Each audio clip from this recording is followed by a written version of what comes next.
We are looking at a mid-20th century, about 1955 map of Great Britain.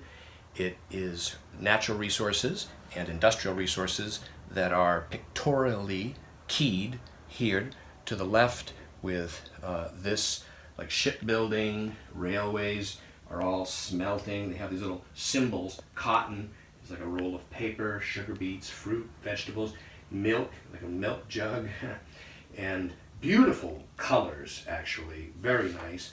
It is distributed by the British Information Service, and it was folded several times. There are fold lines on the back. There is a little bit, small amount of very, very light, old damp staining, slight disruption of paper buckle here, nothing offensive or severe, easy to overlook.